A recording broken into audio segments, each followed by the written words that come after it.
Բարև ձեզ, մերօրյա հրամայականովն է ձեզ հետ։ Մեծ Եղեռնի տարելիցին ընդառաջ այսօր ոչ միայն հիշատակելու ենք հայոց ողբերգությունը, այլև կարևորելու ենք ապագայի համար կայուն հիմքեր ստեղծելու գաղափարը։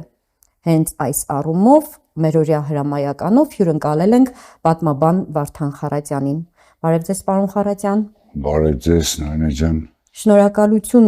մեր հրավերն ընդունելու համար եւ այսօր շատ արդիական թեմայի մասին ենք խոսելու։ Ինչպես պետք է փոխվի մեր պատմական հիշողությունը, որպեսզի այն դառնա ոչ թե ողբի, այլ պետականակենտրոն մտածողություն եւ եթե ոչ պայքարի, ապա գոնե դիմակայության եւ դիմադրողականության հիմք։ Հարցը շատ տարողունակ էր, բազմաբովանդակ ու փորձեմ պատասխանել։ Եկեք սկսենք, թե մեզանից յուրաքանչյուրի համար ինչ է ցեղասպանությունը։ Ինձ համար անձնական ցեղասպանությունը իմ ինքնության մի մասն է։ Եթե ես որպես ինքնություն ընդունում եմ հայ տեսակը, ապա մեր պատմությունը իմ անձնագիրն է, իմ ազգի անձնագիրն է, իմ ինքնության մի մասն է։ Ինչ է ինքնությունը։ Ինքնությունը անձի, տեսակի, էթնոսի նույնական լինելու կամ էլ ուրիշների հետ համեմատվելու տարբերությունն է։ Եթե ես ընդունում եմ, որ ես հայ եմ, ապա այդ կտրվածքով ես պիտի ընդունեմ, որ հայա Տիգրան Մեծը, Արտաշես Արքան, դրանից հետո բոլորները եւ մինչեւ այդ քրիստոնեությունը եւ նախաքրիստոնեության հայությունը, ինչպես նաեւ այն հաղթանակներն ու անհաջողությունները, որ իմ պատմության ընթացքում կրել եմ։ Հետևաբար ցեղասպանությունը ինձ համար առաջի հերթին հայ լինելու գաղափարը, որովհետև ցեղասպանությունը հայոց պատմությունն է, իսկ դա մեր անձնագիրն է։ Մյուս կողմից ինձ համար անձնական ողբերգությունը այն առումով, որ ես մշեցու թորեն, օրս մաման մուշիցա, ու դա իմ համար անձնական է այնքանով, որ ինքը 15 տարեկանում իր հայրենիքը, փոքր հայրենիքը մուշ է թողել, եկել ասել է լորվա աշխարհ, ստեղ ընտանիք կազմել եւ այդ ժառանգության արդյունքն եմ նաեւ ես։ Ինչ մնում է մենք ընդունենք դա որպես ողբերգություն, թե ցեղասպանություն, բերեք հարցին մի քիչ այլ կողմից նայենք։ Նույն 1915 թվականից հետո, երբ ընդունված է ասել, որ 1523 թվականներին տեղի ունեցավ ցեղասպանությունը, դրանից հետո հայ տարբեր սերունդներ տարբեր կերպ են փորձել ընդունել կամ վերաիմաստավորել ցեղասպանությունը։ Մի մասը փորձել է մոռացության տալ, մի մասը փորձել է վրիժառության քենով լցվել, ինչ որտեղ վրեժ լուծել, մի մասը փորձել է միջազգայնացաններում պատասխան որոնել։ Հիմա մենք եկել ենք կանգնել ենք մի նոր ջրբաժանի առաջ, որտեղ մեր ցեղասպանության վերաիմաստավորումը նոր աշխարհակաղակական իրողությունների հետ ստանում է նոր բովանդակություն։ Այս ամենը պետք է կարողանանք հասկանալ, շարունակել ապրել նախկինի պես, թե վերաիմաստավորված այս առումով նոր առաջընթաց արձանագրենք, չմոռանալով անցյալը, մենք չհրաժարվենք մեր արմատներից։ Ես այստեղ երևի թե ավելի շատ կցանկանայի հիշեցնել Վազգեն Սարգսյանի նշանավոր ակնարկ հոդվածը, իր պատմության սկիզբը եւ շարունակությունը, որի մասին ավելի շատ խոսում են մեղրու հետ կապված նրա գնահատականների, բայց հենց այնտեղ Վազգեն Սարգսյանը անդրադառնում է 1915 թվականին եւ ասում է, որ մենք բանալիները մեր վրա կողպեցինք ներսից թե դրսից, կապեցինք մեր վզին եւ հետո այդ դռները բացվեցին։ Հիմա մենք պատրաստ ենք նորից բանալին կախել մեր վզից, դռները փակելով, թե պատրաստ ենք, ինչպես ինքն ասում, հայտնվեցին որոշներ, որոնք փորձեցին դիմադրել, բայց հերն անիծեցին։ Ու ստեղ նաեւ հիշեցնում եմ հենց այդ նույն ակնարկի մեջ ինքը շատ խելացի խոսքեր ունի, մարգարեաբար 26 տարի առաջ գրված, որ ասում էր, որ մենք մեր ուժից ենք վախենում։ Եվ արդյոք այդ ուժը, որ տալիս ենք թշնամուն, դա մեր վախկոտությունից, մեր վախից չի, մեր իմարությունից չի։ Այնպես որ ցեղասպանությունը յուրաքանչյուր հայի համար, ով իրեն համարում է հայ, այն գենի կրողը, որ հազարամյակների պատմություն ունի, յուրաքանչյուրը մի ձևով վերապրելու է, ինձ համար դա առաջերտին պատմություն է, իմ ինքնության մի մասը։ Ձեր խոսքը հիմք ընդունելով կարելի է եզրակացություն անել, որ 15 թվականի հանցագործության հենց անպատժելիությունն էր պատճառը, որ մենք ունենք այսօրը Լեռնային Ղարաբաղի էթնիկ զտումներ եւ պարտություններ։ Մի քիչ Հարցին այդ ձև չի մոտենա անպատժելիության, որովհետև բերեք մի հատ պատմական ակնարկ անցնենք, դեռևս 15 թվականի մայիսին մեծ տերություններ էին ժամանակվա Անտանտի երկրները, Ռուսաստանը, Մեծ Բրիտանիան, Ֆրանսիան մի հայտարարությամբ համատեղ հանդես եկան, որ պատասխանատվություն են կրելում այդ Օսմանյան կայսրությունում հայերի կոտորածների այդ ջարդերի ողբերգությունների համար, ըստ էության 1919 թվականին Կոնստանդնուպոլսում այն ժամանակ սկսվեց մի դատավարություն, որը նպատակ ուներ պատժելու այդ արհավիրքներ բերած ղեկավարությանը Օսմանյան կայսրությանը եւ ընդունեց մահապատժի որոշումներ։ Այլ բանա որ այդ մահապատժի որոշումները կատարածողները մեր Նեմեսիս ծրագրի այդ վրեժխնդրության ծրագրի մասնակիցներն էին, բայց արդյոք միայն դա է, որ հետևանքները հիմա էլ լինում։ Աշխարհաքաղաքական բոլոր գործընթացներում այսօր մենք տեսնում ենք, որ միջազգային իրավունքը բարի բուն իմաստով գոյություն չունի եւ դա ոչ թե անպատժելիությունից է, որ նախկինում է եղել, ուղղակի աշխարհաքաղաքական շահերը միշտ էլ իրավունքից բարձր են դասվել եւ ամենահրատապ եւ այսօրվա արձիական խոսույթը թերևս ուժեղի մոտ միշտ էլ թույլն է եղել։ Եթե մենք առաջնորդվենք միջազգային իրավունքը մեզ պաշտպանելու տեսակետից, այդ միջազգային իրավունքը վաղուց սահմանել է, որ եղել է ցեղասպանություն, որը չունի վաղեմության ժամկետներ եւ այլն եւ այլն։ Եթե մենք դրանից կարճած մնանք, պիտի սպասենք այդ իրավունքի ուժին, որը միշտ էլ ուժեղի կողմն է եղել։ Ունենք ցեղասպանության կոնվենցիա։ Այդ կոնվենցիան միայն թղթի վրա տեսանք եւ երբևէ ու այսօր էլ ամբողջ աշխարհը կարծես թե աչք է փակում հենց ներկայիս իրադարձությունների առաջ։ Ինչն է պատճառը։ Ինչու մենք ունենք գեղեցիկ գրված կոնվենցիաներ թղթի վրա, որպես օրինակ ընդունելով ցեղասպանության կոնվենցիան, որը սակայն չի գործում, այսինքն այն ինչ որ ընդունել են, չէ՞, այդ կոնվենցիան որ կա, բայց ինչու չի կիրառվում, ինչն է խանգարում դրան։ Ես արդեն նշեցի, որ ուժերի մոտ միշտ էլ թույլն է եղել։ Հիմա եթե անդրադառնանք կոնվենցիային, այդ կոնվենցիայով ցեղասպանությունը, որ կատարվել է Արևմտյան Հայաստանում եւ Օսմանյան կայսրության ամբողջ տարածքում, այդ 5 կետերը բոլորը հայերի նկատմամբ իրականացվել են։ Եթե մենք խոսում ենք ցեղասպանության անպատժելիությունից ինչի չի կիրառվում, բերեք ձեր բերած օրինակով բերեք համեմատության եզրեր փնտրենք։ Այսօր Հարավաֆրիկյան Հանրապետությունը պաշտոնապես դիմեց Հաագայի քրեական դատարանին Նետանյախուին մեղավոր ճանաչելու։ Ճանաչեց մեղավոր, որպես հանցագործություն իրականացրած, ցեղասպանություն իրականացրած Գազայի հատվածում, որտեղ 70,000 մարդ սպանվեց, 20,000-ից ավելի երեխաներ, եւ այդ առումով Ամերիկայի Միացյալ Նահանգները, որը պաշտոնապես չի էլ ճանաչում այդ Հաագայի որոշումները, համագործակցում է շարունակում այդ ցեղասպանությունը։ Երբ կարող է այդ ամեն ինչը իրականացվի։ Ես չեմ հավատում, որ միջազգային իրավունքը երբևէ կդառնա այն պատժիչը, որ կարողանա հանցանքի վայրում բռնված հանցագործի ձեռքը բռնել։ Պարզապես պետք է ուժեղ լինել, թույլ չտաս, որ քո նկատմամբ այդ հանցագործությունը կատարեն։ Թե չէ հույս դնել միջազգային իրավունքի, դեկլարացիաների եւ այլնի վրա, դրանք պարզապես դատարկ խոսքեր են։ Ես անկեղծ ասած, այս աշխարհաքաղաքական պայմաններում այլևս որևէ վստահություն միջազգային իրավունքի նկատմամբ չունեմ։ Այդ նույն միջազգային իրավունքը հենց Արցախի հարցում ոտնահարվեց։ Միջազգային իրավունքի հիմնարար 10 սկզբունքից 3 սկզբունքը դրված էր միջազգային Արցախի հարցի լուծմանում, առաջի եւ գլխավոր սկզբունքը ուժի սպառնալիքի բացառման մի կողմ դրվեց ու կիրառվեց այն, ինչ տեղի ունեցավ։ Նենց որ ես այդ կոնվենցիան կանխարգելման, դրան ավելացումները եւ այլն զանազան գիտաժողովները համարում եմ զուտ պարապ վախտի խաղալիք, որովհետեւ ըստ էության ցեղասպանություն չի իրականացում նրանց նկատմամբ, ովքեր ուժեղ են, կարող են հակահարված տալ։ Եվ երևի թե այստեղ որպես գրականագետ ես հիշեցնեմ Հրանտ Մաթևոսյանի հայտնի պատմվածքը, ծառերը, որտեղ հանդիմանանքով դիմում է իր որդուն ու հիշեցնում է այն իր երկու կեսրարին եւ հորը, որ նրանց բնավորությամբ տարբեր մարդիկ էին, ու ասում է Էղիկ ու պապի պես իմ հոր, որը թույլ էր տալիս, ասում է մի անգամ թող պատասխանեն, Մի անգամ պատասխանի, թող իրան ձեռքի հետ մի հատ գլուխը ցավա։ Կտեսնեմ ցավումա թե չէ։ Մենք ցավոք սրտի մեր արժեքային համակարգի մեջ, մեր գրականության այն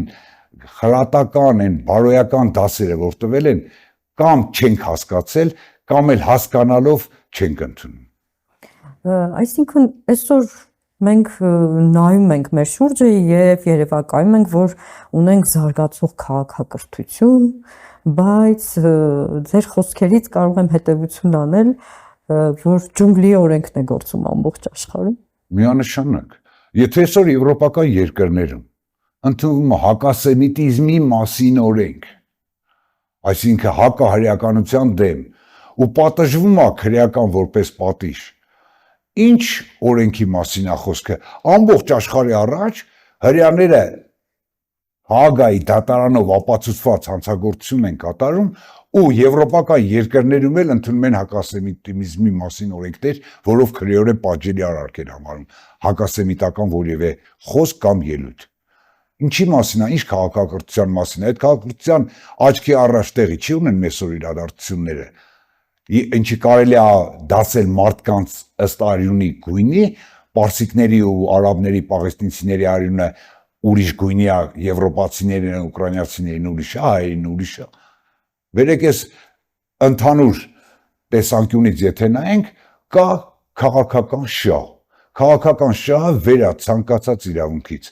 Իրավունքը դա հեքիաթ է, հորինված հեքիաթ սիրողների համար։ Միակ զսպող գործոնը բոլոր պարագայում պետք է լինի ուժը։ Ֆիզիկայի բնության օրենքը, չէ, Նյուտոնի կողմից հայտնագործած, ինչ ուժով ազդում ես, նույն ուժով էլ հակադարձում ես։ Քանի պատրաստ չես, մենք պիտի ենթարկվենք ուժերի կամքին։ Իսկ այդ գալիս է, նորից եմ ասում Վազգեն Սարգսյանի բառերը, որ դա մենք ենք ուժեղացնում մեր թշնամին, մեր խեղճությամբ, մեր հիմարությամբ, մեր թուլությամբ։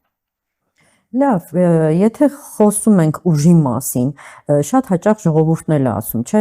սրանք համաշխարհային մեծ երկրների խաղեր են եւ Հայաստանը հենց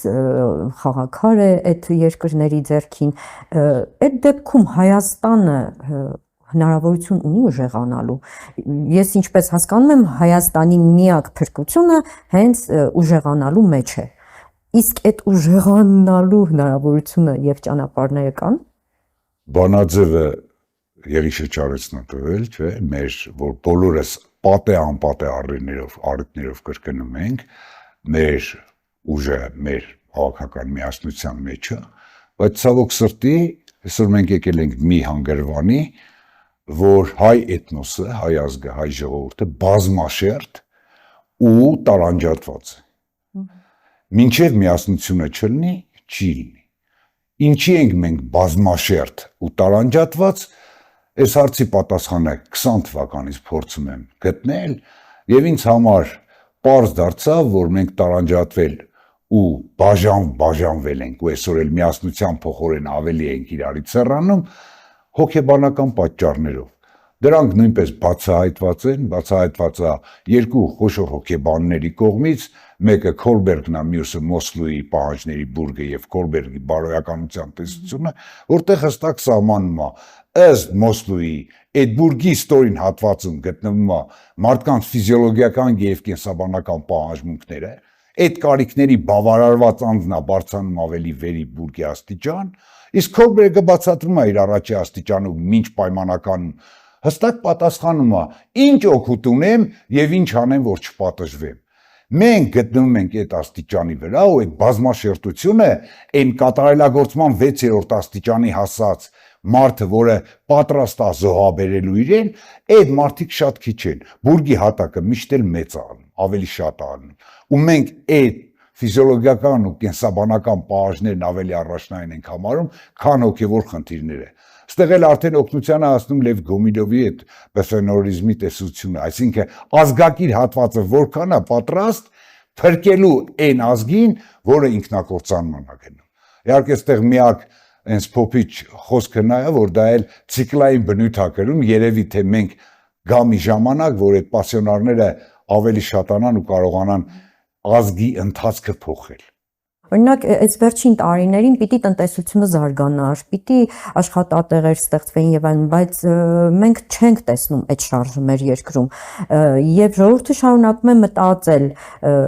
հաց վաստակելու, օրվա խնդիր լուծելու եւ այլն, հա, այսօր թոշակներ ենք բարձրացնում, այսինքն այդ կենսակերպը ցածր մակարդակի պահելը հենց հատուկ նպատակային է։ Միանշանակ, բայց դրա պատասխանն էլ կա, չէ։ Դրա պատասխանը պաշտոնական արդեն ընդունված գաղափարախոսությունը, որի անունն է պոպուլիզմ։ Պոպուլիզմի հիմքում որ գաղափարն է անկած։ Հասարակությանը բաժանել մերոնց եւ ձերոնց։ Մերոնք, որոնք ճշված են, ձեր բոլոր դժբախտությունների պատճառը այն վերնախավն է, որոնց մենք պիտի պատժենք, ձեր բոլոր հարցերը լուծենք։ Հասարակությունը չեն թողում միանան, իսկ վերջի հայտնի ասույթ կա, որ Մաքիավելուց է գալիս էլի, մի քիչ մեջբերումները շատ եղավ, Մաքիավելին հստակ ասում էր, չէ, որ մեր հասարակության կամ տիրակալների գլխավոր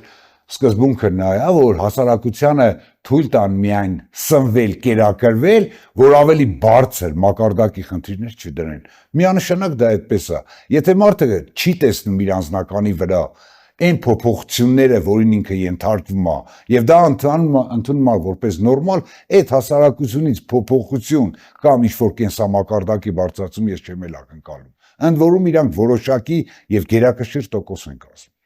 Հիմա եթե ես ինչ-որ ապագորգոր բառեր ասեմ, փորձեմ համոզել, անհնար է դա։ Եթե մարդը չի ուզում իր կյանքի օրինակի վրա, իր ապրածով համոզվի, որ ինչ-որ մի բան սխալ է, կողքից ով ինչ ուզում ասի, այդ սխալը ինքը պետք է շարունակի ընդունի որպես ճշմարտություն։ Մեզ հրամցում է այսօր մի նոր ճշմարտություն, իրական ճշմարտություն։ Այն ինչը որ աշխարհի կողմից ընդունված է, այդ ճշմարտությունը մի կողմ ենք դնում եւ սկսում ենք հավատալ սին կողքից մեզ տրամադրվող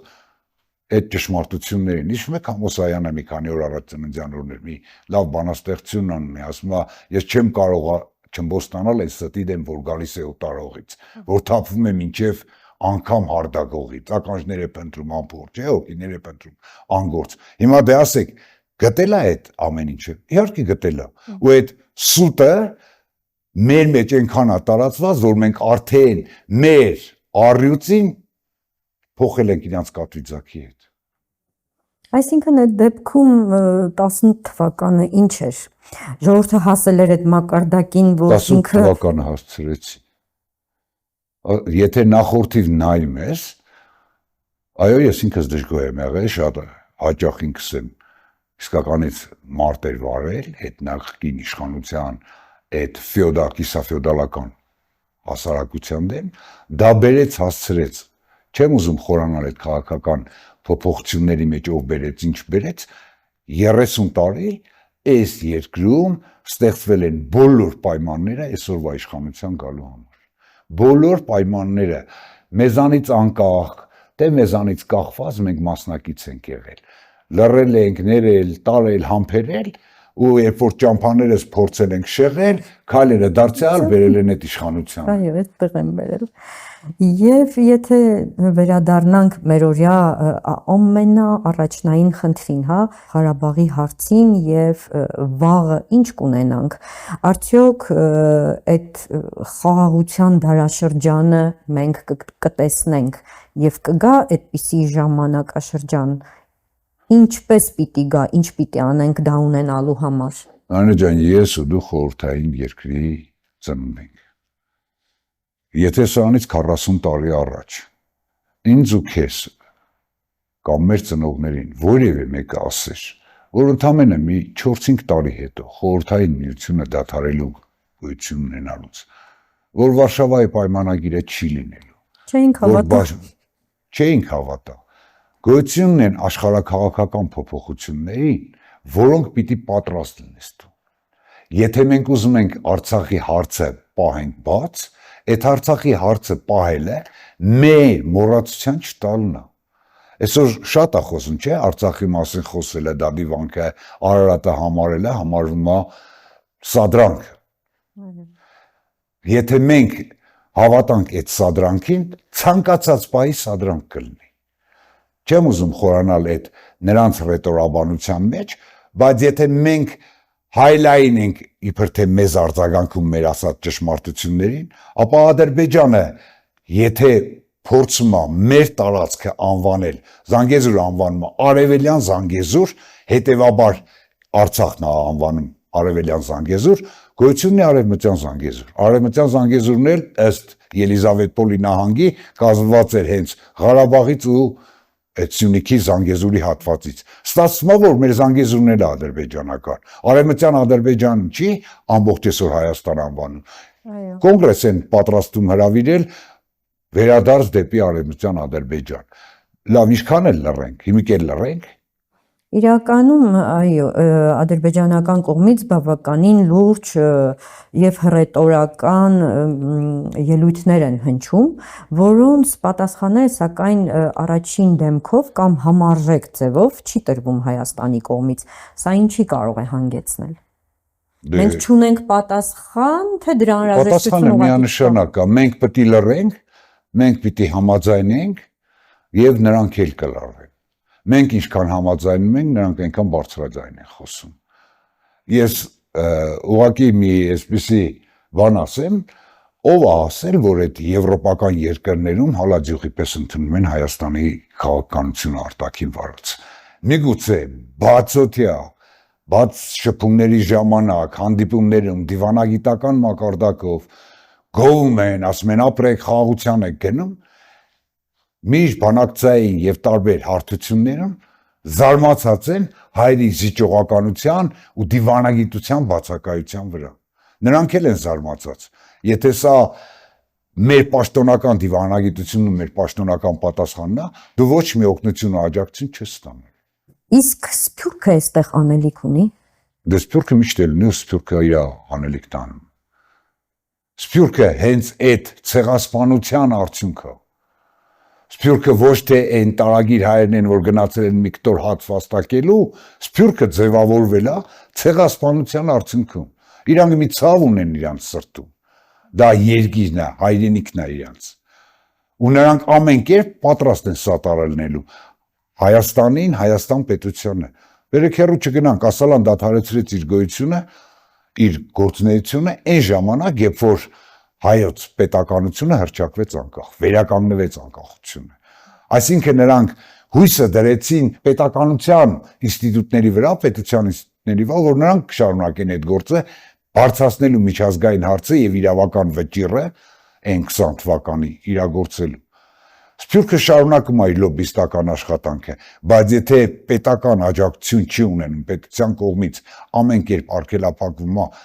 որևէ մի աջակցություն հայկական հարցը միջազգայնացնելու, իսկ մեզ մոտ էլ դա լռության ամաղվում, պարզ բանա, որ Սփյուռքի գործունեությունը առոչինչ է։ Եվ եթե հենց այս քաղաքականությունը ինչ որ ունենք այսօր, շարունակվի նույն գծով, վաղը մենք ինչի ակնկալիք ունենանք։ Չգիտեմ ինչի ակնկալիք ունենանք, երևի թե Հայաստան պետություն բովանդակությամբ հայկական երևի չունենանք։ Հիմա ես համոզված եմ, շատերը հակառակ կարծիք կհայտնեն, տարբեր որակավորումներ, եւ այլն տալ, ամեն ինչ ցույց է տալիս նրան, ինչ տվեցիր էլի ես տալու։ Այդ հիշողությունը, որ հիշեցի Հրանտ Մաթևոսյանի ծառերում, պարզ, ասում է, պարզ հորդորա մեզ, պատգամա մեզ, որ մի կորցրեք այդ հիշողությունը։ Հենա ասում է կողմն էլ արածում 3 հորթին մորթել էին։ Մենք համաձայն ենք, որ մորթելով վաղը մենք այդ կովիտեղը ենք։ Եթե մեր կողմից պատշաճ պատասխան չկա, վերջը խաղաղություն ասելով, խաղաղություն չի գալիս։ Մեղր ասելով բերանը չի քաղցրանում։ Աշխարհին թվում էր, թե Դուբայը աշխարհի ամենախաղաղ երկիրն է, որտեղ առևտրական, տնտեսական կապերը ամենաբարձր մակարդակին, նույնիսկ այն հարկեր չկան եւ այլն, տեսակ ինչ եղավ։ Տեսակ ինչ եղավ դառնալով Ամերիկայի հավատարիմ դաշնակից։ Ես չեմ ասում ինչ որ մեկին դաշնակից ընտրել կամ փնտրել։ Ուղղակի այն հայտարարությունը, թե խաղաղությունը միայն տնտեսական կապերով է, ցույց եմ տալիս վառ օրինակ, որ այդ տնտեսական կապերը կարան մի օրում զրոյանան։ Եթե մենք այսօր հույս դնենք, որ տրիպի այդ ճանապարհը միջին հոսանքը այդ միջանցքը այսօր իրականացվում է, որքան հասկացա գալուց առաջ լրատվությունն էին նայում, Թուրքիան հայտարարել է, որ մենք Հորմուզի նեղուցին հակառակ միջին միջանցք ստեղծենք Հայաստանի միջոցով այդ կապը հաստատենք Արևելքի հետ, դուք պատկերացնում եք այն խաղաթուղթը, հաղթաթուղթը, որ ունի այսօր Պարսկաստանը իր ձեռքին Հորմուզի նեղուցը լարվածության մեջ պահելու, մենք վերցնում ենք, մեր սահմանով տալիս ենք նրա թշնամիներին ու սպասենք, որ այդ հաղթաթուղթը Պարսկաստանից խրելով մենք խաղաղություն ենք ունենալու, ես չեմ կարծում։ Այսինքն այն ինչ ունենք, նույնիսկ այդ պահելու մասին չենք մտածում, ինչպես հասկանում եմ, հա։ Չէ, մենք ջալամի պես գլուխներս մտցրել ենք միտեղ, չենք տեսնում ոչ մի վտանգ, փորձում ենք կորալ, որ խաղաղությունը հաստատվել, տնտեսական կապերին, ամեն ինչ կփոխվի, պարզապես մենք չենք ուզում ընդունել, որ իրողությունները անընդհատ փոխվում են, ոչ մի պայմանագիր հավերժ չի, այն պայմանագիրը հավերժա այնքանով իրքան մեջ դերներ ասում, հավերժ են նրա գոյության պայմանները, ծնող պատճառները, հիմա այդ ծնող պատճառները հենց վերացան, այդ պայմանագիրը դառնում է առողջ։ Քանի պայմանագիր նշեմ որպես պատմաբան, որ այդ պայմանագրերը ընդամենը թուղթ են եղել։ Նորից եմ ասում, այս ամեն ինչի հիմքը ուժեղանալն է,